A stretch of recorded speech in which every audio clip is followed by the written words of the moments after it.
Good evening and welcome to the Whisky Lover Society with me, Bruichladdich. And today we are looking at the Bruichladdich Classic 8-year-old Islay single malt unpeated Scotch whisky. So this is bottled at 50% ABV. As you can see, I have been drinking some of it. This is a bottle that I bought at the airport about 3 years ago already, on my way to Mombasa for some work. So I think we can start.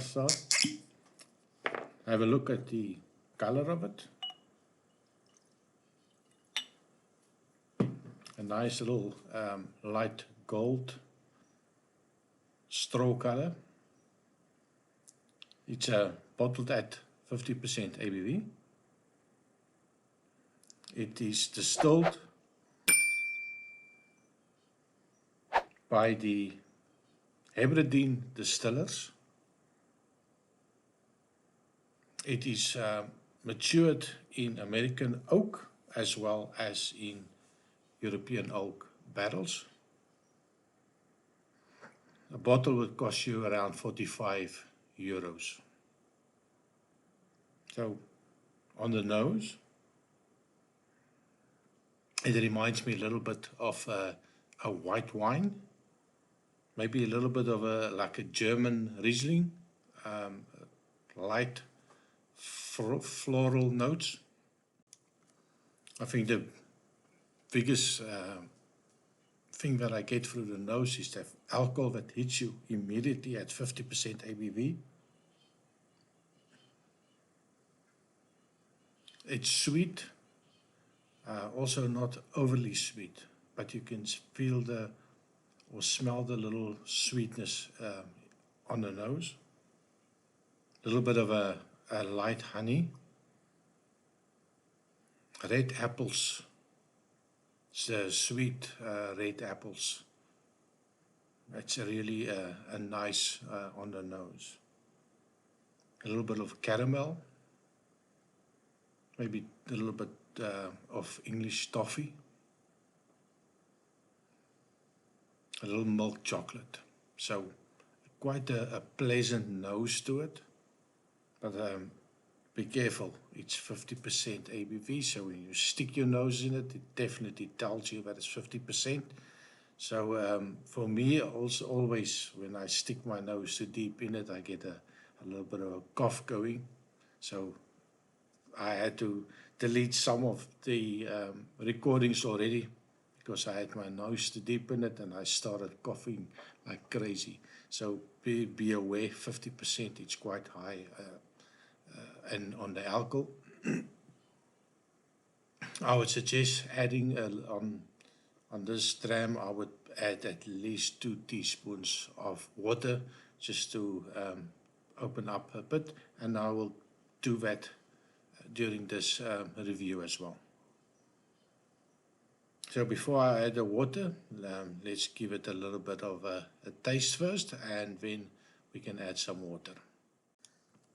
So on the taste test.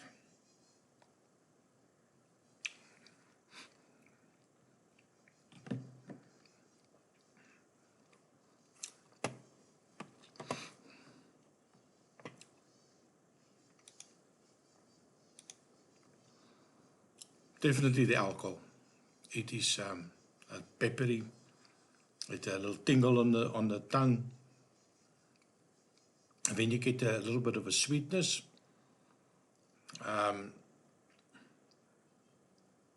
It's a bit spicy, maybe a little peppery, and then all of a sudden the oak kicks in. It's very oaky, and every time that I've tried it, I get excited about the nose. I get excited about the taste of it. And then all of a sudden the oak takes over. It draws all the moisture out of your mouth and it just kicks your teeth out with all the oak to it. So yeah, it is quite oaky. Well, you do lose a lot from the nose to the taste. The apples is gone. The honey notes for me, it's gone. What's left, the sweetness is still there. There is a little bit of sweetness. On the second sip, the less sweetness, way more oak. The dark chocolates, the bitter dark chocolate notes. Espresso, the extra dark espresso, maybe a Turkish coffee with 0 sugar in it. That's type of dark bitter notes to it. Maybe burnt caramel.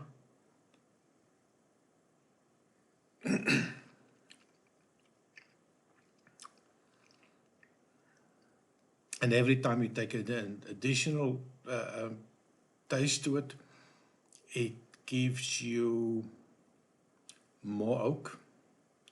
I didn't think it was possible, but yeah, every time the oak builds up to even more bitter notes in the whiskey.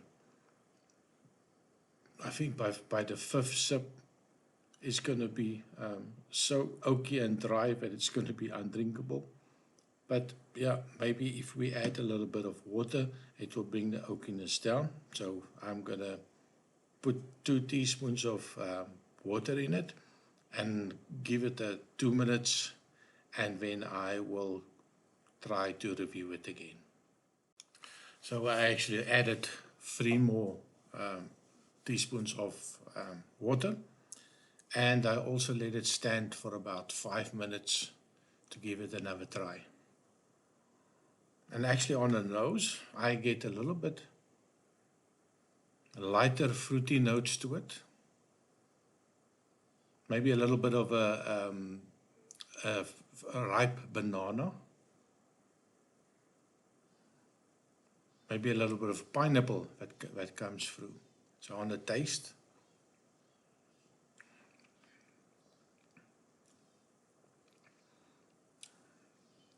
much more pleasant. The oakiness is definitely toned down. Quite fruity, actually.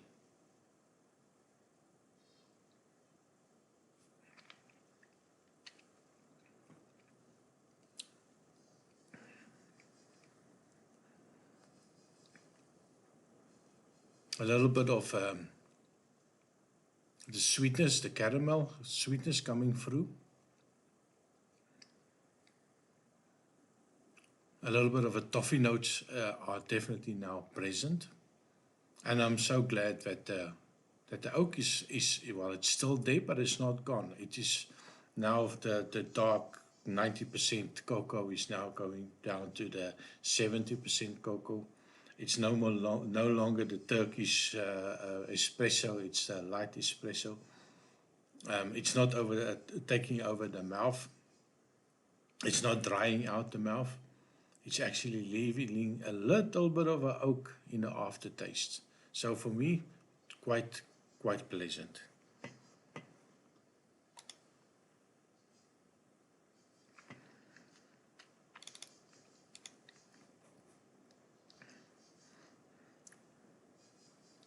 Definitely. So if you do take this whiskey, add some water to it.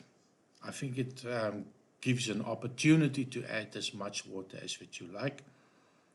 It does not kill anything. In fact, it improves the flavors considerably for me.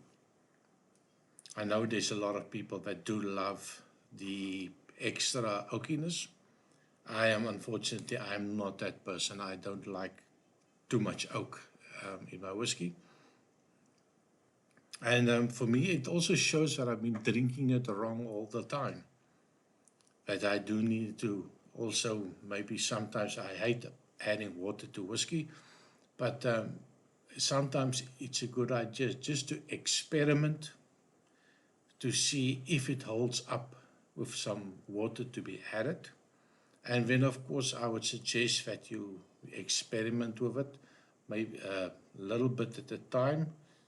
I started off with 2 teaspoons of cold water, and I still had too much of the oak, so I decided to add a third one, and I think that was perfect for on this glass, the 3 teaspoons of water, and it made a huge difference, especially with regards to the oak.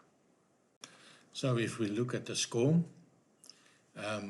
without the water, I was not impressed with this whiskey, and I was eagerly would have given them a 60 out of 100, which I know is quite a low score, but that was my own fault for not drinking it correctly.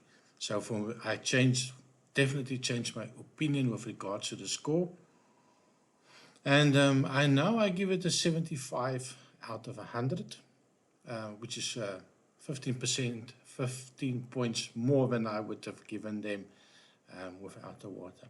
So I took a really unpleasant whiskey for me. By just adding a little bit of water, it made a huge difference. So thank you for watching.